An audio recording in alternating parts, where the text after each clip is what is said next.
Again, let's continue. We remember air. Remember we breathe in, and then we breathe out, and then we breathe in, and then we breathe out. Who remembers that? Yes, I bet you do. And we talked about air. We said living things need air. We need air to stay alive, to do activities, to do strong activities.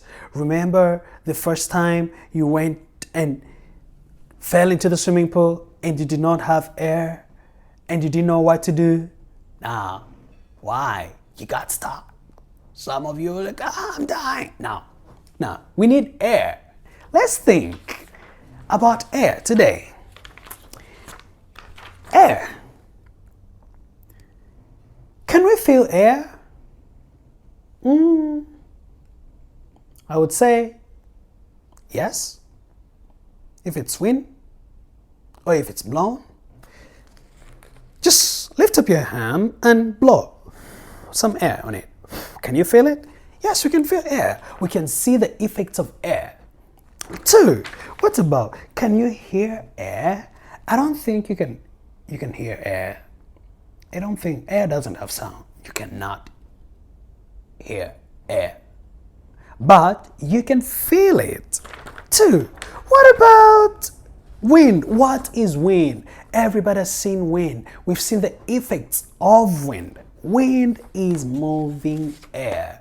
Remember, moving air is wind. When wind blows, the trees blow. When wind blows, our hearts and things move around. Why? It's moving air. Good, that's all about air. Let's continue. Now, we talked about breathing. 1, we need the nose to breathe. Remember when we breathe in through our nose and breathe out. Breathe out. 2, we need lungs. But before we go to the lungs, what happens? When we breathe in the air in our nose, it goes down and then it goes through the windpipe. Remember the windpipe? It's this part of your body in between the lungs. And then lastly, we have the lungs, which are here. Everybody touch your nose with me. Good. And then just flow with me. Let's go through the windpipe. That's beautiful. And lastly, hold your lungs. That's so good. Yes. So that's what you basically need to breathe. You need your nose, you need your lungs, and your windpipe. Beautiful. Now let's think.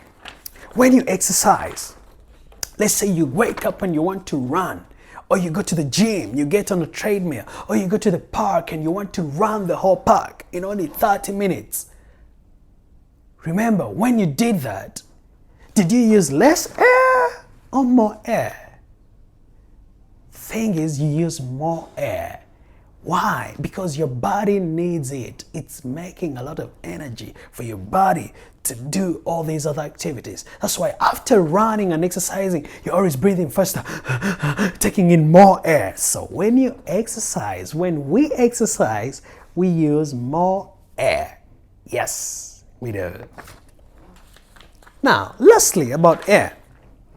Living things need air. But living things consist of plants, animals, and a lot. Plants and animals, different plants. Now, how do the plants breathe? Do the plants have a nose? I don't think so. Do the plants have lungs or like a windpipe? Plants don't have any of that. So how do plants breathe? Now, plants have small, tiny holes called stomata. But let's just focus with the tiny holes. Plants use tiny holes to breathe. Now, what about the fish? How do fish breathe? Does the fish does it have lungs? No, the fish uses gills. Remember? Yes, the fish uses gills. But man and big fish like the whale, animals like the bear, cats, all use their lungs. Yes, animals like man, whales, cats, Dogs use their lungs, and all plants use tiny holes to breathe. And fish, basically, and some animals like frogs use gills or lungs. Have a good day and success in your exams. Bye.